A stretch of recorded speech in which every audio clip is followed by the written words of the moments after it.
Hey guys, Sean here. Welcome to the F1 Word and to a roundup of some of the stories that have been doing the rounds over the last few days in Formula One, as well as a look at the results from the first two practice sessions of 2022. Are you as excited about the return of the season as I am? Even practice was exciting for me. Anyway, first up today, F1 boss Stefano Domenicali says it is important that the FIA is transparent and should release the findings of its report into the 2021 season finale in Abu Dhabi. The World Motorsport Council will meet this weekend to discuss the report, and whilst he doesn't believe anything will be gained from continually going over what happened, Domenicali does feel the sport's credibility will rest on what happens in the coming days, specifically on how the governing body chooses to detail its response. Explaining to Sky Sports F1 that the FIA will discuss things with the council, he added, "I think what we need to avoid is a personal discussion. We are all human beings. You may say that you are performing well as a driver, as a team, as a referee, but this is not relevant to the credibility of the sport. The sport will take all the lessons in order to improve that. The credibility is passing through this kind of action, and this is what we're expecting the FIA to take on board in their preparation of next year." As you will probably know, Michael Massey was removed as race director over the winter and a new structure has been put in place, including 2 new race directors. But Domenicali believes it is important that whoever is the race director on any given weekend, they must still have full authority to make decisions by themselves without too many people being involved. But he did go on to add that they need to make sure what they have around them enables them to make the right decision. Basically, that support structure that so many have felt for years, including me in fact, that the race director needs, particularly in modern day F1. Elsewhere, Max Verstappen does not feel there is a need for the full report to be released, instead saying that he thinks it would be better for, whatever the findings are, to be written in an easier way or a way to understand it better. I suppose, rather than just throwing a 25,000 page or whatever it might be document full of legal text at the media and fans, a shorter but absolutely still thorough summary that's easier to understand would make a lot of sense. Although I'm sure there are many of you who want to see the whole thing cover to cover, but I get where Max is coming from there. And Lewis Hamilton says the sport should be transparent and show that it is learning from what has happened in the past and that going forward, improvements will be made. The Brit, by the way, also met with the new FIA president Mohammed Ben Sulayem this week and said that the president agreed transparency is the right direction for the sport to head in. The big question, though, is will we see the full report? And the honest answer right now is we don't really know. But I will say I'm pretty sure we will at the very least see something, even a summarised version, in the coming days. During testing, McLaren suffered with brake cooling issues which seriously hampered the team's running in Bahrain last week, meaning they were unable to complete any long running. On the final day of that test, new parts were introduced to try and solve the problems temporarily at least. The team has since, though, rushed through a new interim solution for the first race of 2022, but that will be replaced by another version in the future. Team boss Andreas Seidel said that the team worked hard and did everything they could in such a short space of time between testing and the first race weekend, and the changes will, at the very least, hopefully allow them to get back to some sort of normal running. So good news for McLaren, even if it is just a temporary fix. Seidel was also asked by Autosport if there would be any performance cost in switching between the designs, and he said that right now it is too early to judge as they still need to quantify, great word, the interim solution. Now, there is a fantastic article by Matt Summerfield and Giorgio Piola that explains the solution in a lot more detail than I'm going to go into here, and I will, of course, as always, link that down below. But essentially, what McLaren has done is fit a metallized version of the carbon fiber brake disc shroud that they ran in Bahrain and Barcelona, and Matt explains in that article that there are some differences when it comes to the shape of the design, but the difference in the material used will also play a role in thermal transfer between the brakes, wheel rims, and tyres. All I'm going to add to that is fingers crossed this temporary solution works and the team is able to do some long running this weekend in practice, otherwise it could be a very tough Sunday for them. And actually, Lando Norris has conceded that even with the changes, there will still be many things for the drivers to manage during the race.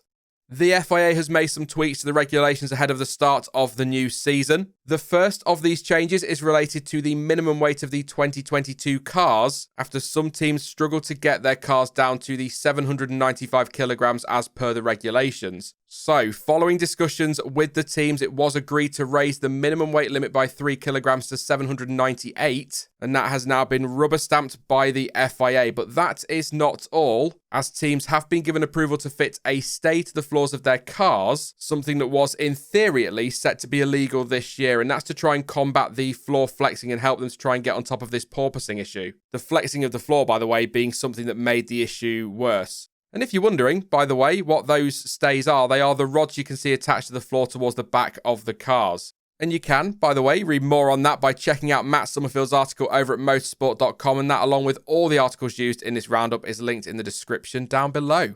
On top of all of that, there has been a change to the rules around safety cars, specifically the unlapping of cars under a caution, and it will come as no surprise to hear that that is to try and avoid a repeat of what happened in Abu Dhabi. The wording of the regulations now states that all lapped cars must be waved past the leader once it is safe to do so, which means we get rid of that whole ridiculous any doesn't mean all argument. And if any driver fancies fiddling with a rival's car, looking at you, Max Verstappen, then they can think again, as another update to the reg states drivers must not interfere with part ferme protocols in any way. That was a joke, by the way. Max Verstappen is not the only one that's ever touched a car in part ferme. Let's move on.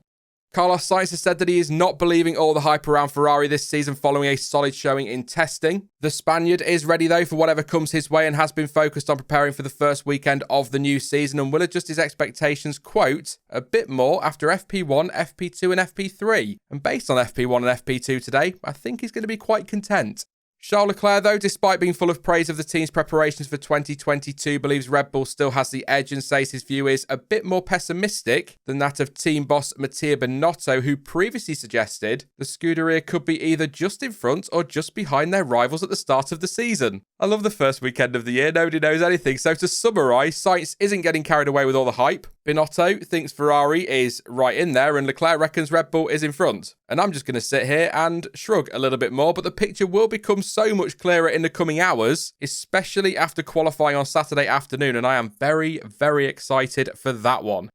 Otmar Szafnauer has given us a bit more insight as to why he left Aston Martin over the winter. Now, in case you missed it, in the off-season, Szafnauer left the Silverstone-based team and joined Alpine as the outfit's new team principal, something that, to be fair, had been rumoured in the latter stages of last season. Why did he leave, though? That's the question. Well, because, and I quote, and this could be one of the best quotes I've ever put out in one of these videos, a friend of mine told me the Catholic Church only has one pope, and when you have two popes, it's just not right. Oh, Otmar, brilliant. That was in reference, by the way, to the more hands-on approach that Lawrence Stroll has at Aston Martin, with Szafnauer comparing that to how Vijay Mallya used to run things at Force India, which was, by all accounts, a lot more hands-off. Essentially, with Stroll getting more involved and Martin Whitmarsh joining as Group CEO of Aston Performance Technologies, Szafnauer's influence, or I suppose authority, had become a little bit watered down, and he felt it was best to move on and again, quote, leave Aston Martin to their one pope and I'm going to try to help out Alpine to the best of my ability.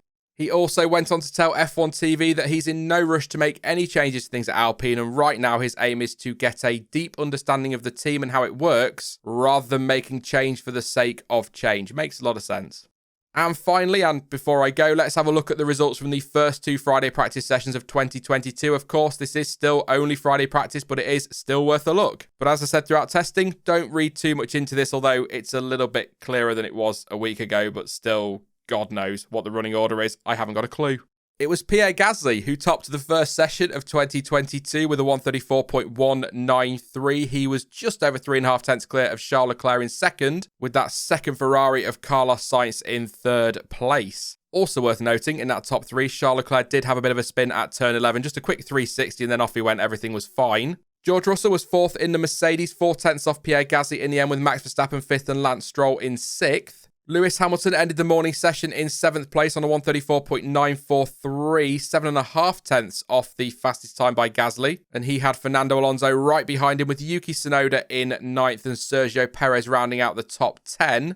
Zhou Guanyu was 11th in the Alfa Romeo with a 135.053, just a little bit ahead of Esteban Ocon in 12th place for Alpine. Ocon, who lost a load of his side pod bodywork early on. That did obviously bring out the red flag with so much debris on track, and the team did confirm that that was the new spec they were running this weekend. He's had to revert to the old spec, but they have also said they suspect the issue is a one-off and won't be repeated. Nicholas Latifi, 13th for Williams. Hulkenberg in 14th place for Aston Martin. 1.6 seconds off the pace overall, but only a second off his teammate. And given that he's only just hopped in that car, I don't think that's bad at all. Although, again, we can't really read anything into those. Could be different programs. Alex Albon was 15th in the Williams with Lando Norris and Daniel Ricciardo 16th and 17th. Important to point out, though, that the team were focused in the morning on making sure that those changes to the brakes were working for the weekend, trying to understand them rather than focusing on pace. Mick Schumacher, 18th in the Haas, just ahead of teammate Kevin Magnussen, and Valtteri Bottas, 20th place, just 2 laps on the board, not a lap time. He had a misfire in his Alfa Romeo. The team thought he sorted it. It took most of the session to fix it, and then he went out on track again late on in the session, had to return straight away, and that was it for him. So not a great morning, but it was a better afternoon, as you'll see in just a moment. And on the subject of the afternoon, FP2 was topped by Max Verstappen, 131.936 for him, and he was just shy of 9/100ths clear of Charles Leclerc in second, with Carlos Sainz third again. George Russell, 4th for Mercedes, 5/10, nearly 6/10 off Max Verstappen at the top of the timesheets. Fernando Alonso 5th, which wasn't bad at all for him. And there you go, Valtteri Bottas, a much better afternoon up there in 6th place with a 132.951 and 29 laps. Sergio Perez, a second off his teammate there in 7th place. Mick Schumacher up there in 8th, but Lewis Hamilton down in 9th. And a pretty hefty 1.2 seconds off Max Verstappen. Again, yes, I know it's practice. I get bored of saying it, you get bored of hearing it, but I'm just going to say it again to make sure that's clear. And I've got to say as well, having watched Lewis Hamilton on board, the porpoising down to turn 1 is still so violent in that car. It didn't look good at all, and they've got to get on top of that. I know easier said than done, an obvious statement, but still. Kevin Magnussen rounded out the top 10 for Haas, so a good afternoon for them. Lando Norris 11th and Esteban Ocon in 12th, with Pierre Gasly dropping down to 13th in the afternoon session, Yuki Tsunoda in 14th. And Yuki had a couple of moments on track, once where he tried to send up the inside of Lance Stroll at turn 8 and made a little bit of contact and almost damaged his front wing. And he was also, to put it quite simply, blocking Charles Leclerc at one stage as well, so I don't know what was going on there. Zhou Guanyu was 15th for Alfa, 16th for Lance Stroll and 17th for Nico Hülkenberg, just a 10th between them this time. Daniel Ricciardo all the way down in 18th. He had a water leak and that ended his session fairly early. And then rounding out the field, we've got the 2 Williams of Nicholas Latifi and Alexander Albon. 2.7 seconds, by the way, separating the field. That is it for this week's roundup then, but you can, as always, let me know your thoughts on any of the stories featured in today's video in the comments section down below, and also let me know who's surprised you so far or impressed you so far in practice. I think Ferrari are an obvious pick, but I'd also like to throw Haas in there, particularly for their afternoon. Now, I will be back live shortly after the race on Sunday with the first race reaction stream of the season. Cannot wait for that one. But in the meantime, if you did enjoy this one, then please do leave a like, as it really does help the channel out. And don't forget to subscribe so you don't miss out on any future videos or streams. But as ever, thank you for watching. I've been Sean. This has been the F1 Word. And until next time, goodbye.